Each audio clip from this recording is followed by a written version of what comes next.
नशा करने की जो वजूहात हैं वो बस दो हैं। नशा करने की पहली वजह यह है कि नशा करने की कोई वजह नहीं। नशा करने की दूसरी वजह यह है कि बंदा अपने अंदर से जिस्मानी या दिमागी तौर पर दुखी हो, तंग हो। पहली वजह कोई नहीं, नशा लेना, नशा करना एक पंगा है जो कोई भी बंदा, मुझे आप में से कोई बता सकता है कि आपने सोच समझ के अपनी जिंदगी में चाय का आगाज किया था? कोई कैसे किया था? जरा याद करें, कैसे किया? किसी ने कहा लो पी लो, एवं? अच्छा, चाय एक ड्रग है। अगर कोई मोअज़्ज़ज़ इंसान आपको कहता है कि यार चाय पी लो तो आप पी लेंगे। अगर ग्रेड 21 का अफसर ग्रेड 16 के अफसर को कहता है कि शराब पी लो तो वो की कहेगा? पी लेगा आराम नाल। तो पहली वजह तो ये है कि कोई नहीं, कोई वजह नहीं। और दूसरी वजह यह है कि अंदरों ही तंग होवे बंदा, किसी मूड डिसऑर्डर की वजह से, किसी एंग्जाइटी डिसऑर्डर की वजह से, किसी हड्डियों में तकलीफ की वजह से, किसी खामद के जुल्मों सितम से दुखी हो कोई औरत, तो डॉक्टर के पास जाओ, कहला हेल्प खाओ, सुबह दोपहर शाम खाओ, तो शुरू हो जाता है, ऐसे ही काम शुरू हो जाता है। असल में बात यह है कि मैं आपको बताऊं कि नशा बंदा जिस वजह से करता है उस वजह से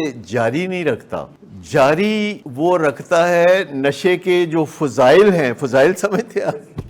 नशे के फजाइल का पता है आपको? वो उस वजह से जारी रखता है। क्योंकि देखो ना, एक बंदे को किडनी में पथरी है, दर्द हो रही है, डॉक्टर के पास गया है, उसने उसको टीका लगाया, आधे घंटे में उस टीके से किडनी पेन ठीक हो गई है। अब नशे के फजाइल शुरू हो गए। कोई भी नशा जो है वो इंसान लापरवाही से, सोचे समझे बगैर, एवं ही किसी दे आंखें लग के, तो बच्चों को बताने की जरूरत है कि बेटा ये काम है जो खज्जल करने वाला काम है, ये काम है जो बदनाम करने वाली बीमारी है। कोई बीमारी इतना बदनाम नहीं करती जितना नशे की बीमारी बदनाम करती है। देखिए, मैं आपको बताऊं कि इससे कोई फर्क नहीं पड़ता। अपने बच्चों को अपने तजर्बात अगर बयान करते हैं तो बच्चे उससे बहुत सबक सीखते हैं, लेकिन अमूमन हम नहीं करते ऐसा। जी, इसका ताल्लुक दवाइयों से है नहीं। मुझे ये बताइए कि कोई छत डालते हैं तो नीचे वो जो फट्टे डालते हैं वो कितना अर्सा डालने चाहिए? कितने अरसे के लिए फट्टे नीचे? अब आपको समझ में आ गई ना कि ये शैटरिंग है, ये नेसेसरी नहीं है। जब ऊपर से छत ठीक हो जाएगी तो फट्टे नीचे खींच ले, और कई दफा 10 दिन, कई दफा 12 दिन, कई दफा 14 दिन। अगर बंदा फट्टे डाले और ऊपर सीमेंट ही ना डाले, लोहे ही ना डाले, खाली रेत बजरी डाल दे, तो फिर क्या होगा? चाहे आप 6 महीने वो शैटरिंग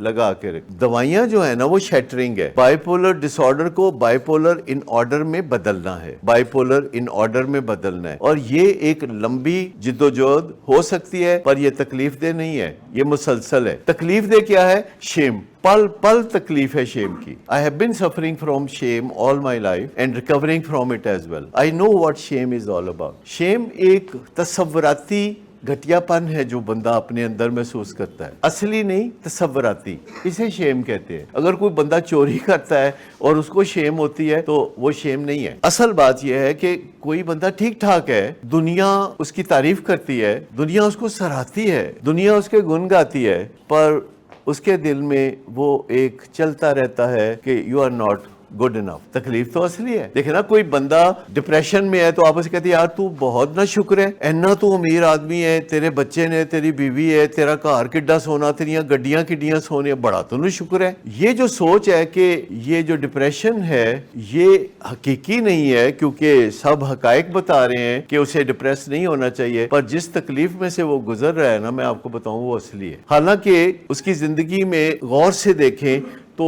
आप कहते यार कादे तो सरदर्द है, कादे तो रोंदा रहता है। आपने देखे हैं ना ऐसे बंदे कि सब कुछ होते सोते रो रहे होते हैं, हम उन्हें नाशुक्रा कह के फारग हो जाते हैं। हमें एक्चुअली पता नहीं होता कि इसका मतलब क्या होता है, what it is like to go through depression.